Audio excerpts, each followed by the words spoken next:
Nos da mucho gusto a Marta, mi esposa, y a mí poder invitarlos a todos ustedes aquí al Hotel Iberoestar Selection Paraíso Maya, ahora en el mes de octubre del año 2021. Es un nuevo hotel que vamos a disfrutar muchísimo porque no se imaginan la calidad de los alimentos, las habitaciones y todo. Y sobre todo que vamos a través de la Biblia poder continuar compartiendo el alimento espiritual que necesitamos como matrimonios y familias. Así es, estamos bien emocionados por este cambio. Estamos estrenando hotel que está increíble, como dice Armando. Y también los años anteriores hemos sido testigos de los increíbles testimonios de matrimonios renovados, restaurados. Y estamos seguros que este año no va a ser la excepción. Así es que te animamos a que ya te puedas inscribir desde ahora para este 2021, que va a ser algo increíble. Estamos en nuevos comienzos y eso va a suceder con tu matrimonio. Así es que aquí los esperamos. Los esperamos.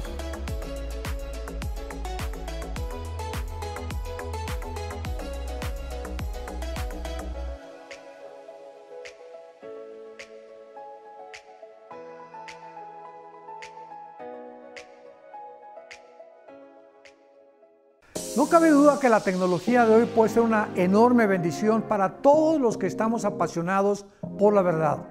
Queremos anunciarles con mucho gusto que tenemos ya disponibles más de 2000 conferencias en audio y video, en memoria USB y en descarga también, tanto el Antiguo como el Nuevo Testamento y diversas series más. Les recomendamos y les sugerimos que las adquieran. Serán de enorme bendición para todos que están apasionados por la verdad y que aman las Sagradas Escrituras. El Dr. Armando Alducin presenta Tomo 3 del Nuevo Testamento. Conoce junto a nosotros las verdades del Evangelio. Examinaremos la Epístola a los Hebreos, la Epístola de Gálatas y la Carta de Judas. Y a través de 82 audioconferencias conoceremos a nuestro Señor Jesucristo.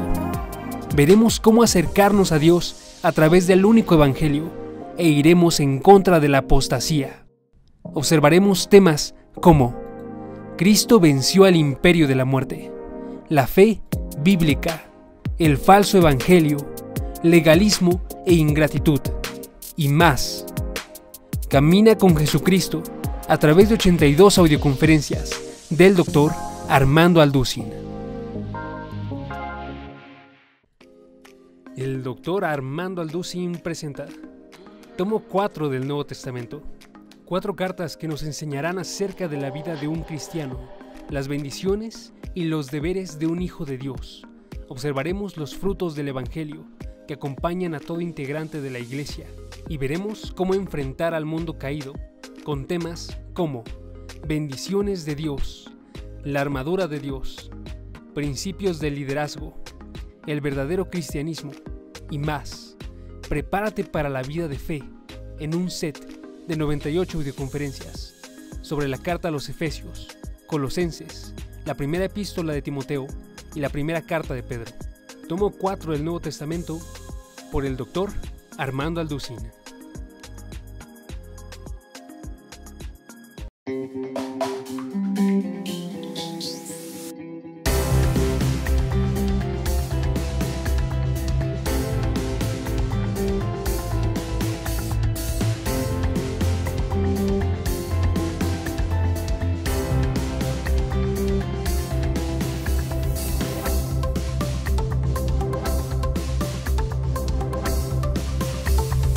Y hemos estado llevando a cabo y transmitiendo esta serie titulada La creación y Dios. Yo les recomiendo que consigan las 7 anteriores.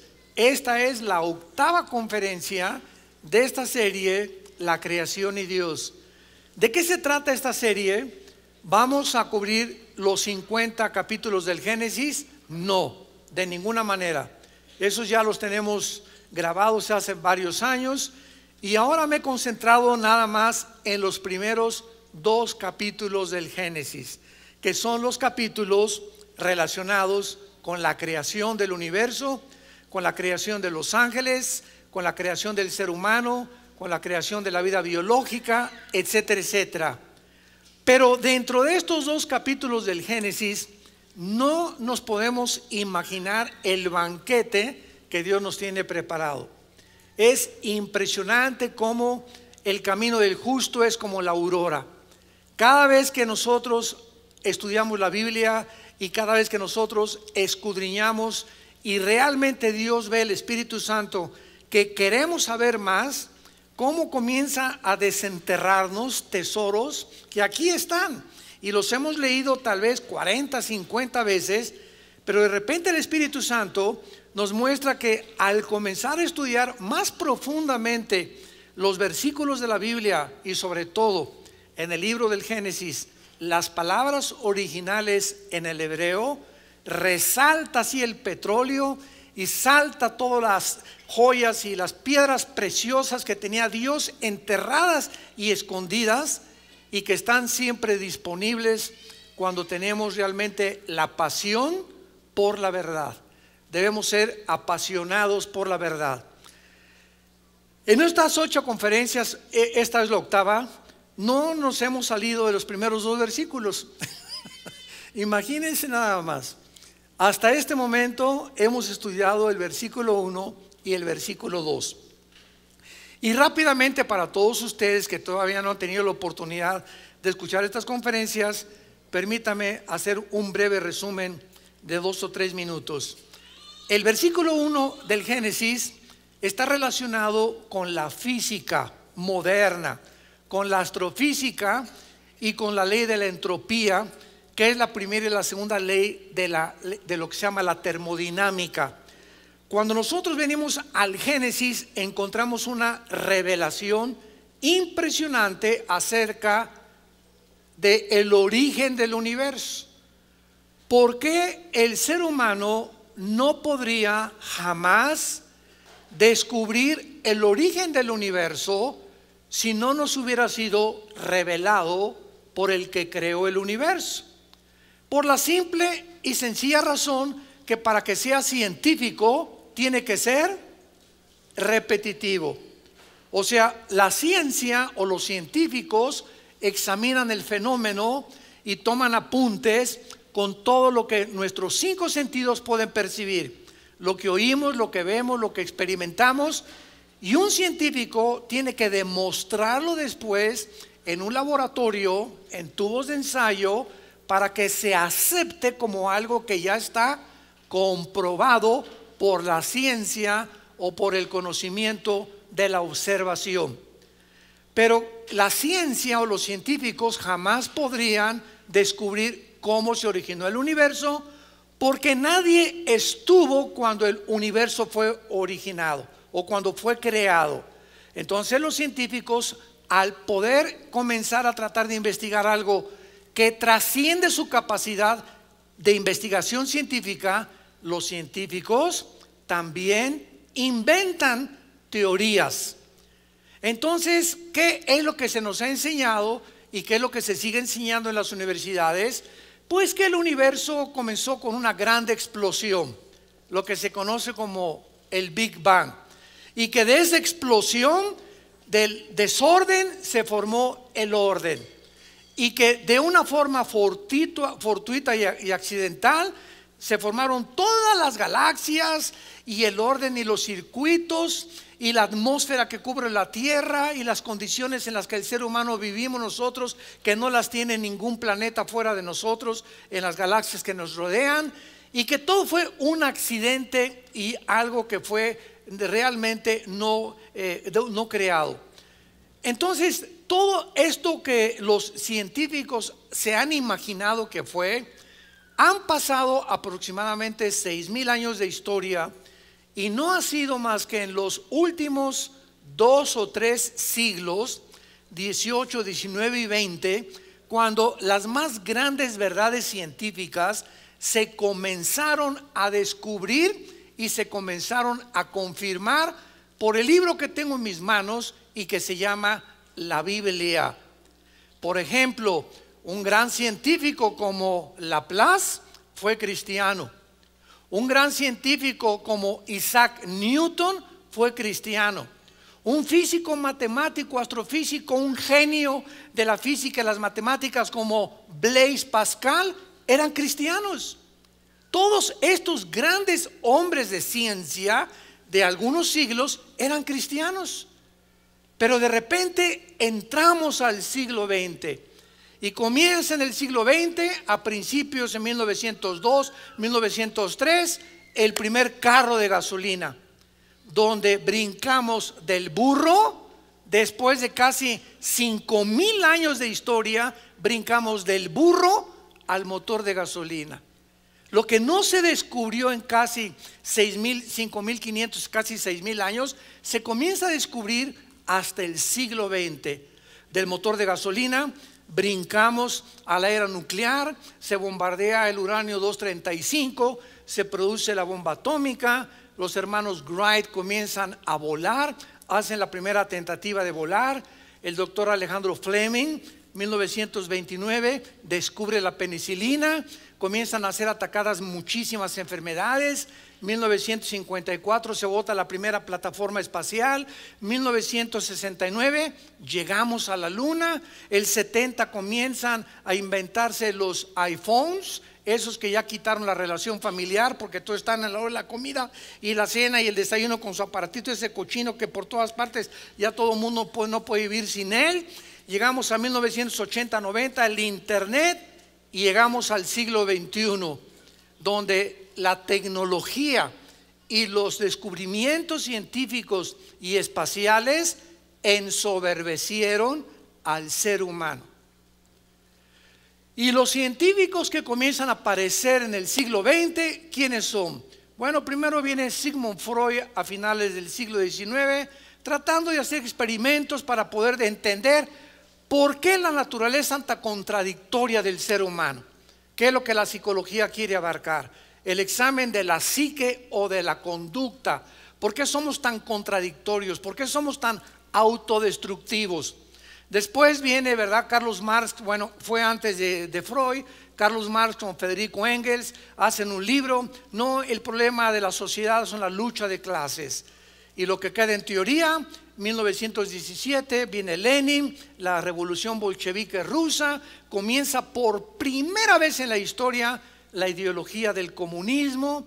Llegamos ya a todos los demás científicos que se levantaron ateos, y nunca en la historia, jamás había habido tantos ateos como en el siglo pasado, como en el siglo XX. No, estamos en la luna y los cohetes y el internet, el ser humano va a alcanzar esto y por aquí, por allá, y comenzamos a ensoberbecernos y profesando ser sabios, dice Pablo en Romanos, se convirtieron en necios. ¿Por qué? Porque esas cosas que trascienden la investigación y el conocimiento humano, no es posible que lo descubramos con nuestros propios medios. Dios tuvo que bajar del cielo en la persona de su Hijo Jesucristo, y nos tuvo que hablar con el lenguaje que tú hablas y con el lenguaje que yo hablo, para mostrarnos Cristo con la naturaleza y los ejemplos de las semillas, de los árboles, de las frutas, de las aves, los secretos del universo espirituales con ejemplos terrenales, para que nuestro lenguaje, hasta los agricultores y las personas que ni a la primaria fueron, pudieran entender las cosas que pertenecen a Dios. Entonces es maravilloso que cuando venimos al libro del Génesis y penetramos en los secretos que la física, la astrofísica, la genética, la biología han descubierto, nos demos cuenta que solo Dios lo pudo haber inspirado. Cuando la Biblia dice en el principio creó Dios los cielos y la tierra, fue el principio del tiempo, apúntalo, del espacio y de la materia, como lo vimos en la conferencia anterior. Ahí comenzó el tiempo, el espacio y la materia. Pero entre el versículo 1 y el versículo 2 algo sucedió. Porque en el versículo 1 la tierra, en el hebreo eretz, estaba seca. Y en el versículo 2 encontramos un desorden caótico en nuestro planeta. Desordenada, vacía, tinieblas y el abismo. Palabras que se usan en todo el Antiguo Testamento para el pecado, y para la enemistad en contra de Dios. Veamos rápidamente lo que es las palabras tinieblas. Ya vimos que la palabra desordenada y vacía en el hebreo es la palabra tohu, T-O-H-U, así como suena tohu, se tradujo desordenado y significa en estado caótico, completamente fuera de lo normal. Y la palabra vacía es bohu, con B grande O-H-U, que significa vano, inservible. Y Dios dice, Isaías 45, no creó la tierra en estas condiciones. Vamos a ir apoyando cada cosa que vamos enseñando y vamos a ver en Isaías capítulo 45, versículo 18, que así es como más adelante encontramos que la tierra no fue formada originalmente en el estado en que el versículo 2 la describe. Dice 45, 18 Isaías, porque así dijo Jehová Dios que creó. Ahí se usa la palabra bara, que significa crear de la nada, ex nihilo. O sea, las palabras que se usan en el Génesis son importantísimas para poder enseñar la creación de Dios, porque la otra palabra es yatzar, con Y, que significa formar, y asa, dar forma o moldear. Entonces, cuando estudiamos el Génesis capítulo 1, en cada uno de los días de la creación se usan palabras diferentes para entender que, por ejemplo, parecía una contradicción. En el versículo 3 del Génesis aparece la luz y Dios dijo que sea la luz, y hasta el día cuarto aparece el sol y la luna, y venían muchos ateos. No, aquí hay una contradicción. ¿Cómo puede haber luz cuando hasta el cuarto día aparece el sol y las estrellas? Cuando no se dan cuenta que la palabra que se usa en el hebreo en el versículo 7 y 8 del Génesis para el sol y la luna, no los creó Dios. El sol y la luna ya existían, estaban en la creación anterior a nosotros, como lo vamos a ver cuando los ángeles habitaron este planeta antes que nosotros. Vamos a ver que Lucifer fue creado en este planeta antes que nosotros, y vino una rebelión satánica de la cual vamos a hablar después, tal vez en la conferencia 9 o 10, que hizo que el mundo entrara en un estado de juicio, donde la tierra tuvo que ser cubierta de agua. En el versículo 2 ya la tierra no está seca, ya no es eretz en el hebreo, tierra seca, sino que es una tierra desordenada, con abismo, con tinieblas. Y la pregunta es, ¿qué le pasó entre el versículo 1 y el versículo 2 a la tierra? Y entre el versículo 1 y el versículo 2 hay millones de años de intermedio o de paréntesis. Y este fenómeno, que entre un versículo y otro haya 2000, 3000, 1.000.000 de años de diferencia, se repite continuamente en toda la Biblia. Eso lo explicamos ya anteriormente. Isaías 45, 18, porque así dijo Jehová que creó, vara de la nada los cielos. Él es Dios, el que formó ahí está la palabra yatzar, apúntalo. ¿Ven la importancia de traer la Biblia? O por lo menos en tu mano apúntatela si quieres ya. Ahí la palabra formar es yatzar. O sea, creó Dios, crea la tierra, y de la materia que ya existía, como un escultor, como un alfarero, le comienza Dios a formar. Que formó la tierra, el que la hizo y la compuso. Ahí compuso es asa. En este versículo se usan las tres palabras hebreas que se usan en todo el capítulo 1 del Génesis. En este solo versículo de Isaías 45, 18. La creó de la nada, la formó y la comenzó a moldear. Asa. Y dice así, no la creó tohu. La palabra que se usó en el versículo 2, no la creó en vano, ni tampoco para que fuese desordenada, para que fuese habitada la creó. Yo soy Jehová y no hay otro. Muy bien.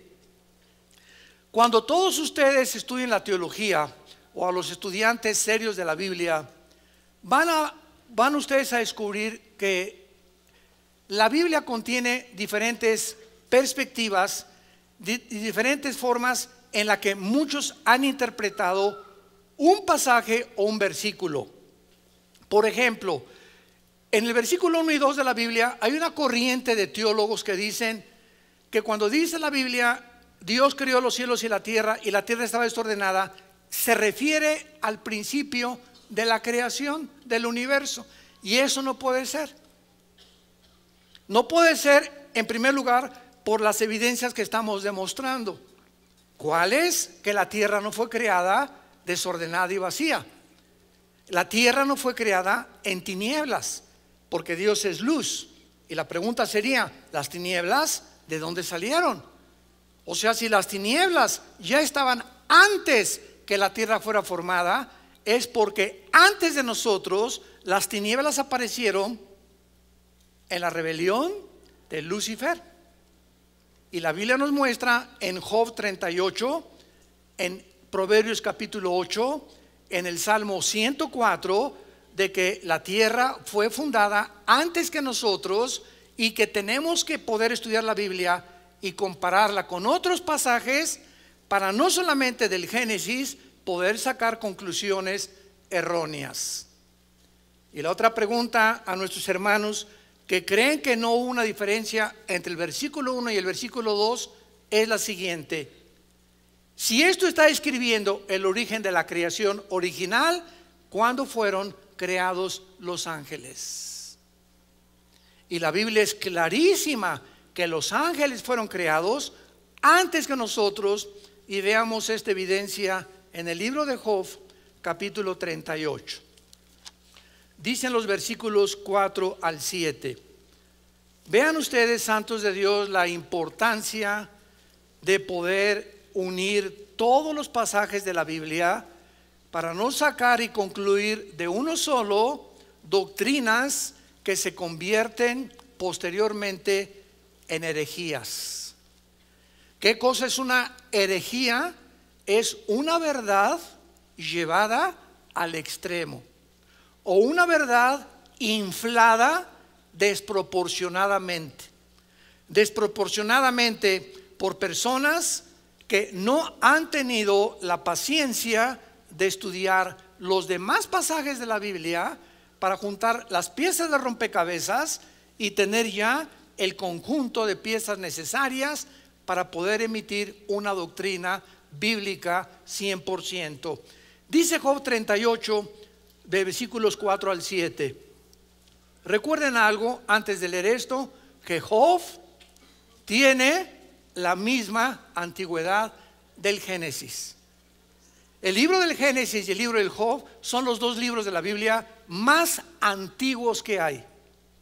Son los dos libros más antiguos de toda la Biblia, el Génesis y el libro de Job, porque Job vivió en la época de los patriarcas, en el tiempo cuando comenzó Dios a poblar y a formar las naciones y las familias.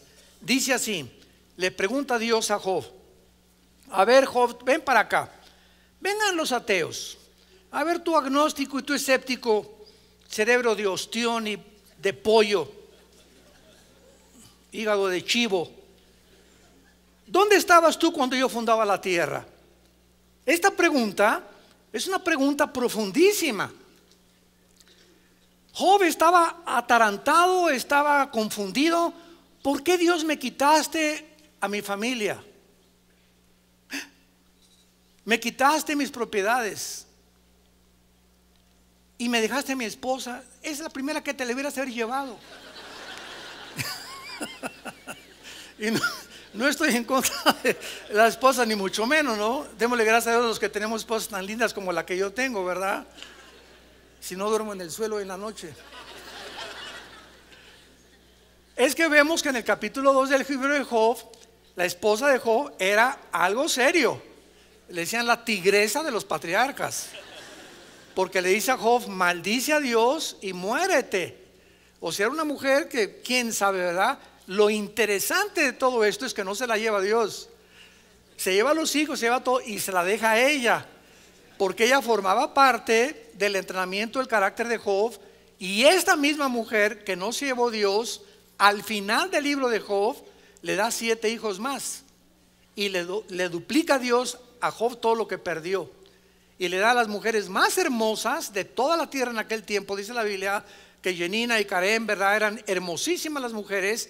Y es la misma esposa que Job necesitaba entender, que muchas veces necesitan muchos de ustedes, hombres cabezones, para poder entender que muchas veces tu esposa que te está atice y atice y atice, a veces está ayudando a desarrollar nuestra paciencia.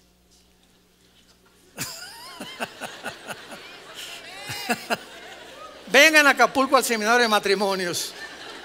Ahí vamos a aprender muchas cosas, ¿verdad? O al revés también. A veces son a las pobres mujeres, ¿verdad? Que les tocan a hombres que dale y dale y duro y duro y duro. Y hermano, yo me quisiera casar con alguien que se pareciera a Rambo, hermano.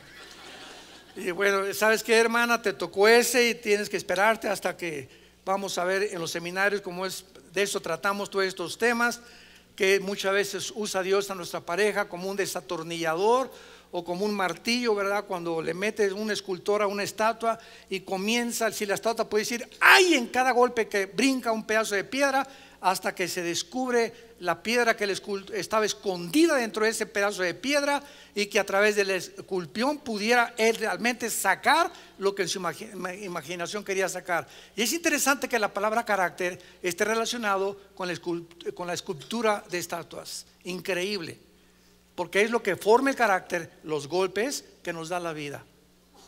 Bueno, no nos detenemos ahí. Vengan al seminario de Acapulco. ¿Dónde estabas tú cuando Dios fundaba la tierra? ¿Qué contestaríamos? En primer lugar, no habíamos nacido. Si no habíamos nacido, ok. Si tú no habías nacido y no entiendes las leyes con las cuales yo hice el universo, las leyes de la gravitación, de las fuerzas termonucleares y las leyes de la termodinámica, ¿quieres entender ahorita por qué te pasa lo que te pasa en la vida? No, ¿verdad? O sea, Job estaba en un conflicto moral.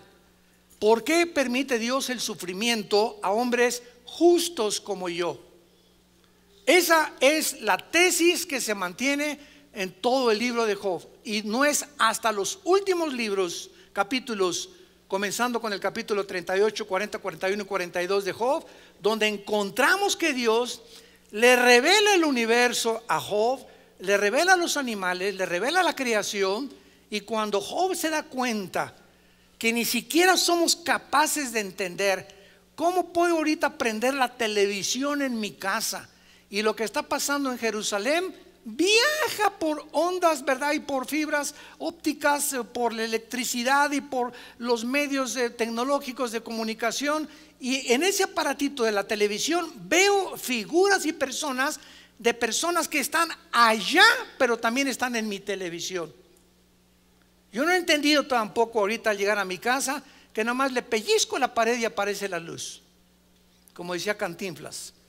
Nomás le pellizco ahí la pared y aparece la luz. De repente, pum, todo se ilumina. Yo sé que pues por las redes eléctricas y lo que quieras, pero no puedo llegar a comprender cómo puede funcionar todas esas cosas.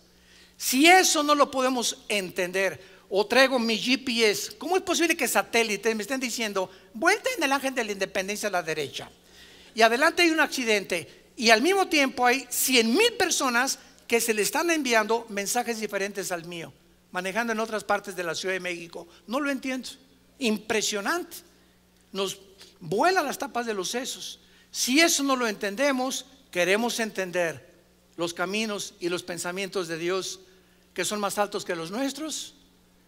¿A dónde nos quiere llevar Dios, santos de Dios?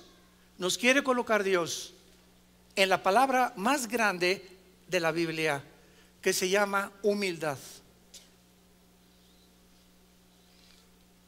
Si no hay humildad en nuestras vidas, que es el reconocimiento que no sabemos lo que debemos de saber como lo debemos de saber, y que somos criaturas finitas, limitadas, con tinieblas que han invadido por el pecado nuestra mente, mientras no mantengamos esa actitud y virtud de la humildad, Dios no nos puede enseñar nada.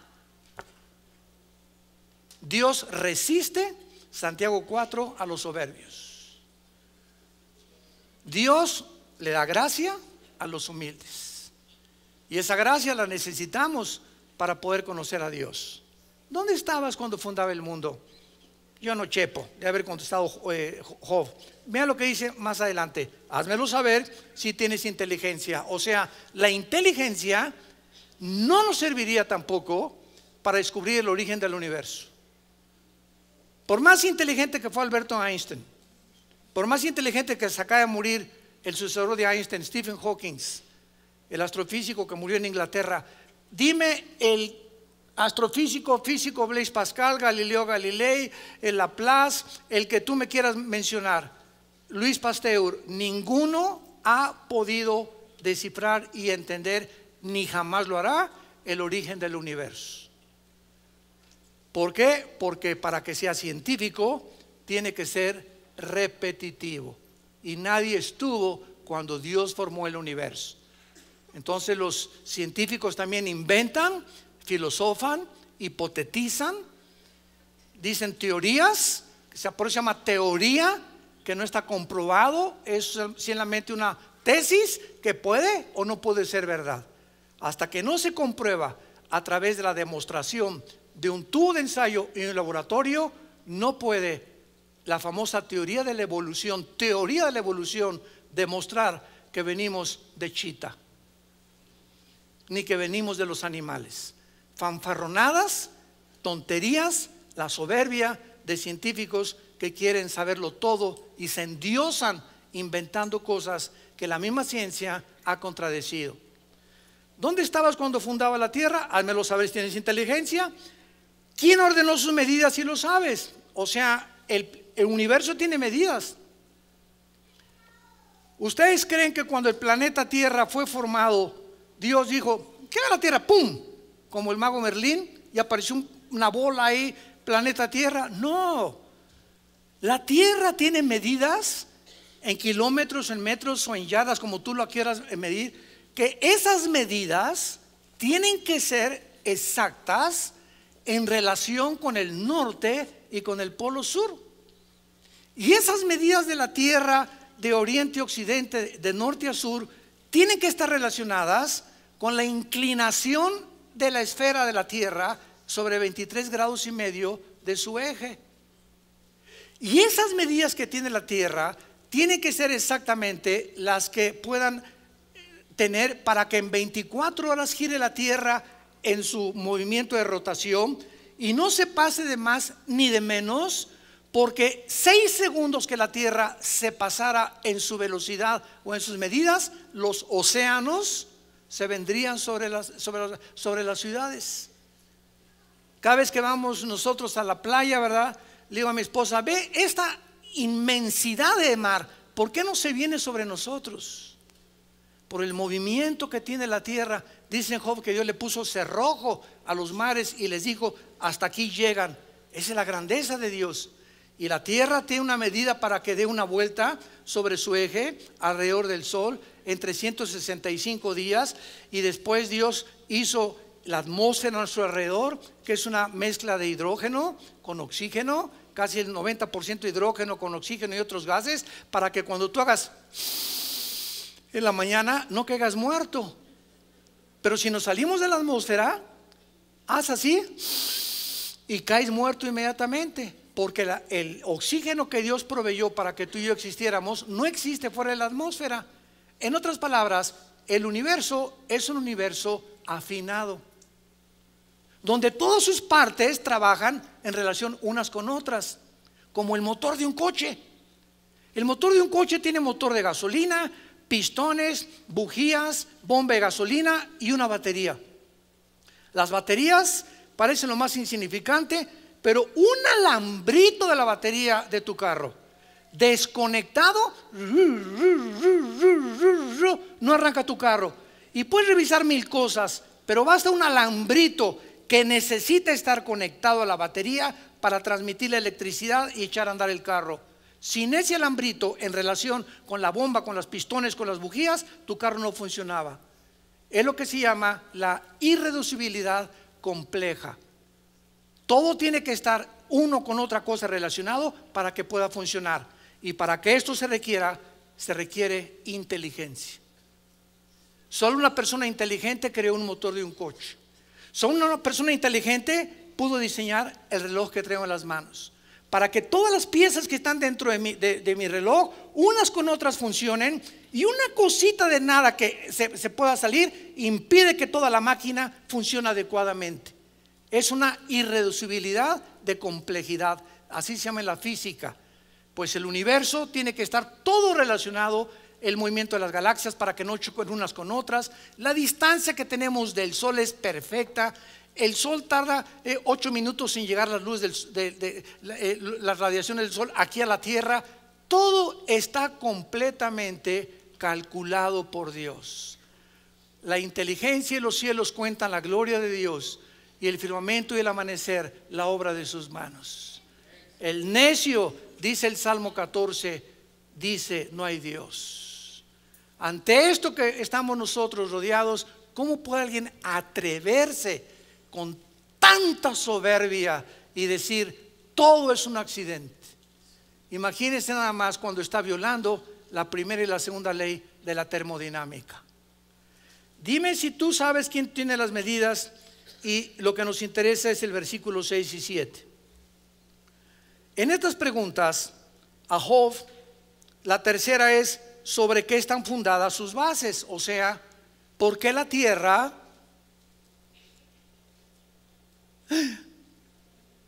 cuelga sobre nada?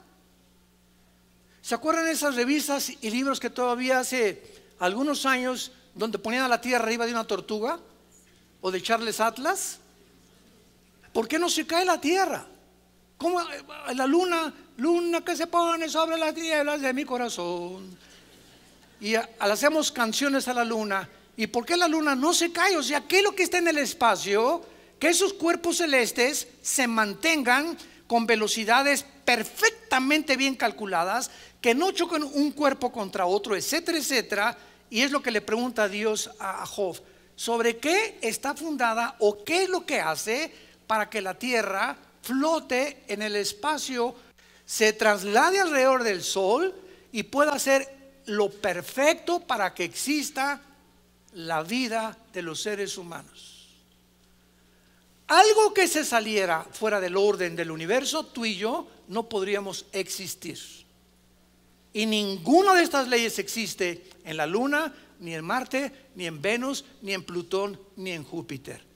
Todo fue diseñado por el Dios, donde Dios nos colocó para que aquí en este mundo le conociéramos, le admiráramos y le adoráramos por la grandeza de su creación. Y esta es la pregunta final. Y dice la Biblia que cuando Dios hacía todo eso, ordenó la tierra, le extendió cordel, la puso como flotando en el espacio. Dice el versículo 7 que cuando Él hacía todas estas cosas, alababan las estrellas del alba y se regocijaban los Ben Elohim, que en el hebreo se tradujo los hijos de Dios. O sea, cuando tú y yo no estábamos ni habíamos nacido, los hijos de Dios, que en el Antiguo Testamento es la frase usada para los ángeles de Dios, ellos estaban vivos. Y nos los corrobora Ezequiel capítulo 28, Isaías 14 del 12 al 14. Cuando Dios crea a Lucifer, aquí en la tierra, donde Dios puso a Adán y Eva, ahí creó a Lucifer antes que nosotros. Los ángeles ocupaban este mundo antes que tú y yo existiéramos. Y estos ángeles tuvieron una rebelión contra Dios, y Dios sumió nuestro planeta en un juicio universal, donde las tinieblas cubrieron la tierra, versículo 2 del Génesis. La tierra se cubrió de agua, o sea, Dios inundó la tierra con agua.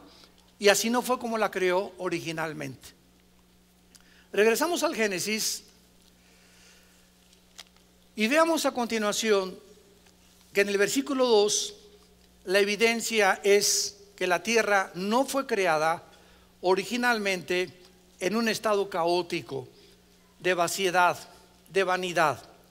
Pero además vemos al planeta Tierra en el versículo 2 cubierto de tinieblas.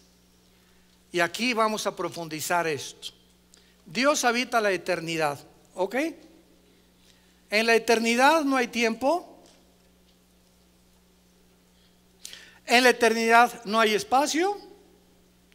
En la eternidad no hay la materia que existe en el universo cerrado de 4 dimensiones donde tú y yo vivimos. Todos nosotros en el universo, con los millones de galaxias y los soles que existen y la Vía Láctea donde tú y yo estamos bajo 4 dimensiones. Todo el universo está bajo 4 dimensiones y todo el universo se rige por leyes cósmicas.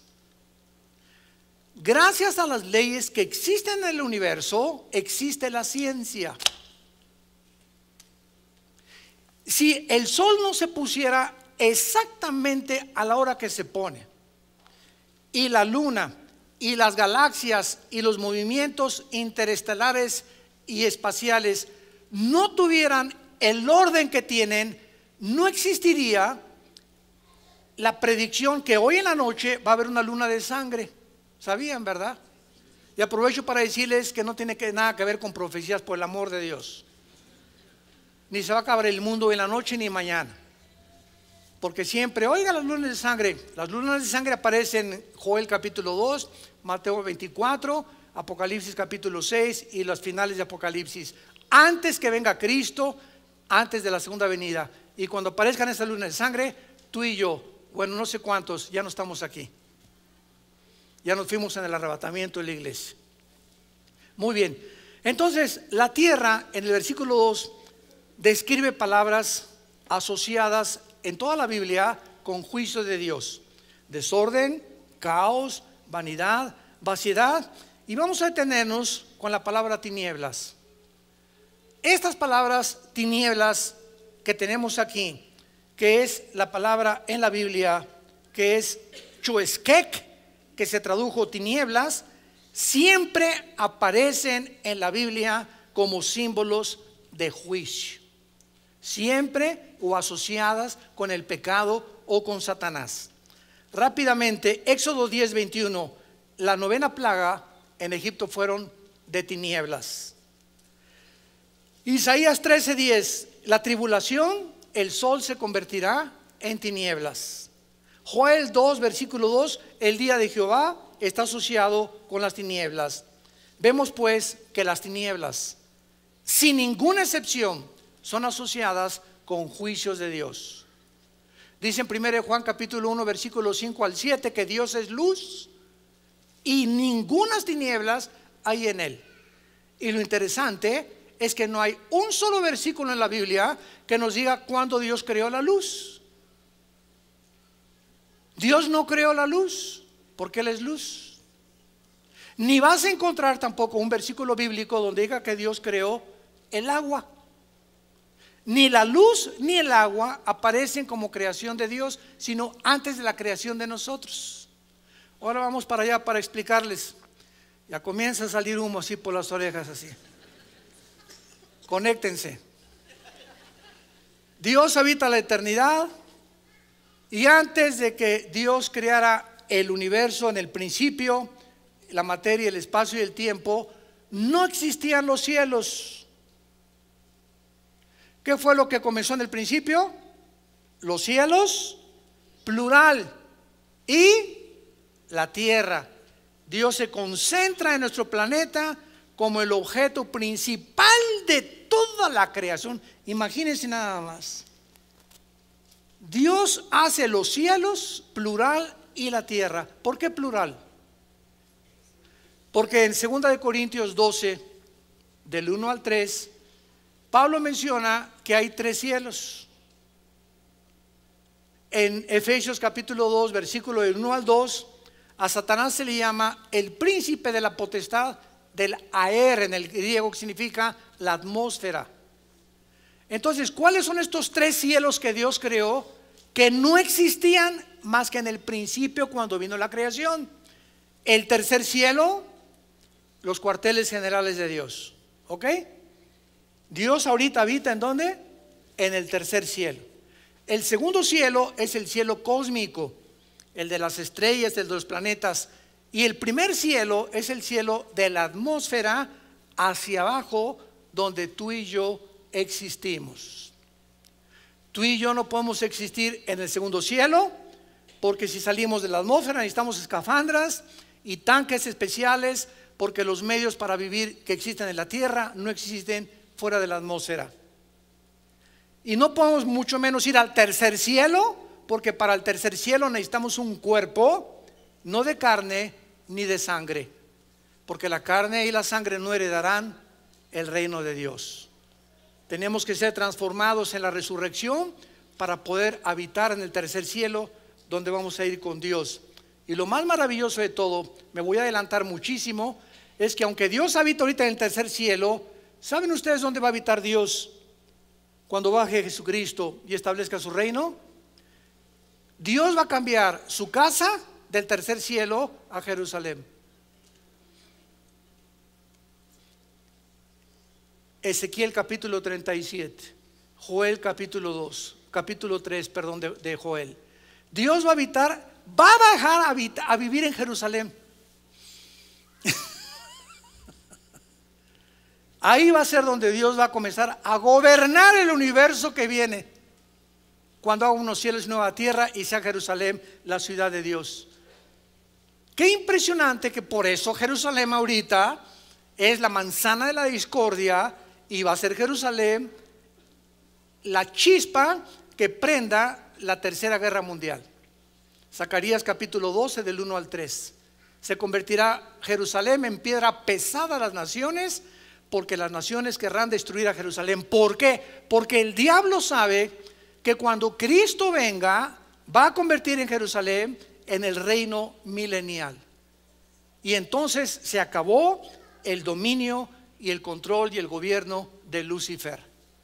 Y por eso él está haciendo todo lo posible por destruir, y los quiso destruir y los sigue queriendo destruir a los que están habitando en Jerusalén, la ciudad que Dios ha establecido y escogido como la capital eterna de su reinado. Ahora entendemos por qué Jerusalén es el centro de la manzana de la discordia de la historia de Dios. Muy bien, ahora entonces está la eternidad, el tercer cielo, el segundo cielo, el primer cielo. Dios de la eternidad, cuando crea los tres cielos, se baja al tercer cielo y ahí establece, mientras dura el tiempo, sus cuarteles generales. Cuando fue sacado Juan de su cuerpo para escribir el Apocalipsis, lo subió Dios al tercer cielo, no en su cuerpo, porque carne y sangre no pueden heredar el reino de Dios. Cuando Pablo fue sacado de su cuerpo y Dios le revela cosas que ni siquiera él se atreve a decirnos, que hay un lenguaje para expresar lo que él vio, Dios saca a Pablo de su cuerpo. 2 Corintios capítulo 12. Cuando Dios saca de su cuerpo a Ezequiel 8 capítulo 9, para regresarlo en el tiempo al pasado y mostrarle a Babilonia y por qué cayeron cautivos, Ezequiel es sacado de su cuerpo, viaja al pasado y regresa al presente. Juan es sacado de su cuerpo hace 2000 años, viaja 2000 años en el futuro, ve el Apocalipsis, ve lo que va a suceder, lo que no ha sucedido y lo que está por suceder. ¿Me entienden? ¿Saben ustedes que la Biblia es el único libro hiperdimensional de los billones de volúmenes que existen en las librerías en el mundo entero? O sea, lo que descubrió Einstein en 1942, o más bien lo postuló como algo científico, la teoría E igual a mc al cuadrado, la energía es igual a la masa por la velocidad del cuadrado de la velocidad de la luz al cuadrado. Descubre Einstein lo que se llamó la teoría de la relatividad, que el tiempo es relativo y que no existe, es una medida nada más. Y cuando venimos a la Biblia encontramos que el tiempo no existe en la Biblia. ¿Por qué? Porque el pasado, el presente y el futuro, el pasado está unido con el presente con el pasado con el futuro. Lo que Juan vio hace 2000 años en el Apocalipsis va a suceder, pero Juan viajó 2000 años y vio lo que hace 2000 años no había sucedido, lo que ahorita no está por suceder y lo que está por suceder. ya sucedió y va otra vez a suceder. Y esto no es idioma de Cantinflas, ¿eh? Lo que ya fue, es y no será. Oiga, parece un trabalenguas, ¿verdad? Pero esto es impresionante porque eso demuestra lo que la ciencia, cientos de siglos después, el mismo Einstein descubre que el tiempo es relativo, que no existe el tiempo realmente, es solamente una medida. Si nosotros vamos a la luna, tú te vas de 40 años de edad y tu esposa tiene aquí 40 años de edad, de la misma edad, y allá pasan 5 años y regresa tu esposo de la luna, tú tienes 60 y él va a tener 50, va a estar 10 años más vieja que él, ya no se va a querer casar contigo. ¿Por qué? Porque en el espacio, fuera de la atmósfera, el tiempo pasa más despacio que como pasa aquí en la Tierra, por la velocidad que tienen los planetas alrededor del Sol. De acuerdo a la velocidad y a la distancia que tienen del Sol, se miden los días. Aquí un día es de 24 horas y alrededor del Sol 365 días. Pero Mercurio no le da la vuelta en 365 días al Sol, ni tampoco Marte, y menos Plutón y Júpiter. Y por eso cuando salimos de la Tierra es imposible, lo dijo Einstein, la conquista del espacio, por la velocidad del tiempo y porque no existe el tiempo como pasa aquí en la Tierra y la velocidad de la luz, 300,000 kilómetros por segundo. Bueno, veamos entonces claramente, ¿verdad?, que las tinieblas aparecen, y aquí está la pregunta que nos vamos a hacer. Pongan mucha atención. La eternidad, Dios determina que comience el tiempo. Si comienza el tiempo, tiene que tener un fin. El universo es como un reloj, se le está acabando la cuerda. La segunda ley, la termodinámica, y la ley de la entropía lo confirman físicamente. Muy bien. Aquí no había tinieblas. Dios es luz. ¿Cuándo aparecieron las tinieblas? ¿Cómo aparecieron las tinieblas? En el momento en que Lucifer, él vivía bajo la luz, bajo el reino de Dios. Lucifer decide ir en contra de Dios, y en ese momento se crean las tinieblas físicas y espirituales. Dios creó las tinieblas. Cuando Lucifer aparece en el escenario, en el tiempo y en el espacio, Dios es luz y él no podía más que separar lo que no es de luz y lo que es de la luz, lo que es de la noche y lo que es del día. Veamos esta verdad en Isaías capítulo 45, para que todo lo podamos respaldar. Versículo 7. Qué importancia de venir el domingo con la Biblia, qué barbaridad, puro calimán tú. Isaías 45, versículo 7, dice así, es Dios el que está hablando, que formó la luz, pero la palabra formar es yatzar en el hebreo con Y, Y-A-T-S de Samuel A-R, yatzar, que significa moldear o enviar. Y la ciencia descubre que la luz viaja. Las tinieblas son estáticas. La luz está en constante movimiento, las tinieblas no. Las tinieblas son estáticas.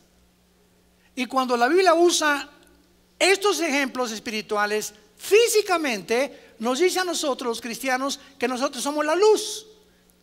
¿Qué significa esto si lo unimos a la física? Que el cristiano es una persona que está en constante movimiento, avanzando, nunca está estático. En la geometría el círculo es el punto donde sales de un lugar y regresas al mismo lugar. La línea recta es la figura en la que siempre es hacia adelante, y la vida del justo y el camino del justo es como la aurora. Cada día es un amanecer nuevo, cada día es más luz, siempre estamos avanzando de gloria en gloria. Qué maravillosa es la vida del cristiano. Y el que no es cristiano, ahí está 45, 50, 60 años, nació para ir a la universidad y le dieron su título, hizo mucho dinero y fue presidente, inventó Apple, inventó cosas extravagantes, vivió en el castillo de Chapultepec y murió en las tinieblas. Nunca supo por qué nació, más que para hacer dinero y entretener a la gente. Si fue artista o fue cantante, nunca conoció a Dios ni el propósito de su vida. Nació en tinieblas, vivió en tinieblas y regresan a tinieblas. Qué triste es la vida de la persona sin Dios. ¿De qué te sirve ganar el mundo si pierdes tu alma? Que pasan por la vida sin jamás haber estado conscientes de que eran seres humanos, con el propósito de conocer a Dios. Juan 17:3, esta es la vida eterna, que lo conozcamos a Él. Si tú ganas el mundo y mueres sin haber conocido a Dios, eres exactamente igual que una vaca, que un toro, que un animal. Y no lo digo yo, lo dice el Salmo 37. Las personas que pasan por la vida no tienen indiferencia nada con los animales. Los animales se levantan y el pastito comen, duermen, y en la noche se oscurece, el sol se oculta y otra vez en la mañana a comer, a trabajar, a ordeñar a las vacas, y así. O sea, el animal no tiene conciencia quién es, porque existe, si hay Dios, si no hay Dios, no tiene filosofía, no tiene preguntas que trasciendan su vida. Y así dice la Biblia, son los seres humanos que pasan por esta vida y lo único que viven es para hacer dinero, para sobrevivir, para ganar la popularidad, para entretener a la gente, y nunca tuvieron en su corazón la conciencia de la existencia, y cuando mueran, quién sabe cuál será su destino en la eternidad. Dios forma la luz, versículo 7, Isaías 45, y creó las tinieblas. Y creó las tinieblas, y la palabra crear aquí, apúntalo, es bara, con B, que es se usa nada más 3 veces en Génesis capítulo 1. 3 veces cuando Dios, en el principio Dios creó, es bara. De la nada, dice Hebreos 11:3, de lo que no existía, Dios dijo y apareció el universo. No fue una explosión ni el Big Bang, apareció todo en un orden perfecto. Vara, lo usa con la creación animal y lo usa con nosotros los seres humanos. En todo lo demás Dios usa la materia que Él creó para formarla, pero lo que creó de la nada es lo que Dios quiere que entendamos. Las tinieblas no existían, Dios las creó de la nada. Que hago la luz y la paz y creo la adversidad. Otra vez la palabra bara, crear de la nada. La adversidad, el pecado no existían antes de la creación del universo, porque Dios es luz. Yo, Jehová, soy el que hago todo esto. ¿Ven ustedes la profundidad de la palabra de Dios, santos de Dios? Qué maravilloso es que podamos encontrar todo esto. En las próximas clases les recomiendo las 7 conferencias anteriores, donde pasamos bastante tiempo examinando en la física, en la astrofísica, en la biología, en la genética, el versículo 1 y el versículo 2 del Génesis, al cual pasaremos en la 9ª conferencia la próxima vez que Dios nos dé vida, y que podamos continuar todos nosotros siendo apasionados por la verdad, ardientes estudiando las Escrituras y amando a Dios con todo nuestro corazón, con toda nuestra alma y con todas nuestras fuerzas. Te damos gracias, Señor, por tu palabra en esta tarde.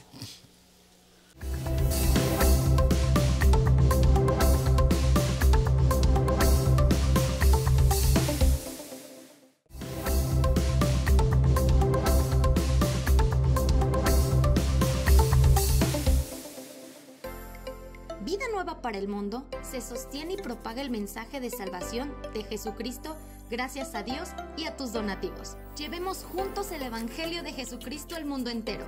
Realizamos eventos, seminarios, congresos y diferentes programas para dar a conocer el mensaje de salvación y el poder de nuestro Señor, transformando y edificando vidas de mujeres, hombres, niños alrededor del mundo. ¿Qué pasa cuando decides hacer tu donativo? Aunque no puedas llevar la palabra personalmente a todo el mundo, de esta forma lo estás haciendo. Con tus donativos o aportaciones, estás sembrando y formando parte de lo que Dios está haciendo en su obra. Estás ayudando a traer luz a la oscuridad, paz al conflicto y esperanza a los que no tienen ninguna. Dona desde México.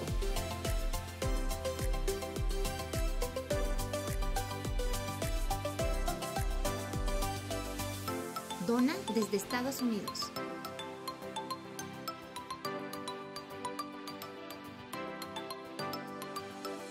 Para el resto de donaciones de otras partes del mundo, www.vidanuevaparelmundo.org.mx/dona. Estamos cumpliendo la gran comisión. Por tanto, vayan y hagan discípulos a todas las naciones, bautizándolos en el nombre del Padre, del Hijo y del Espíritu Santo, enseñándoles que guarden todas las cosas que les he mandado.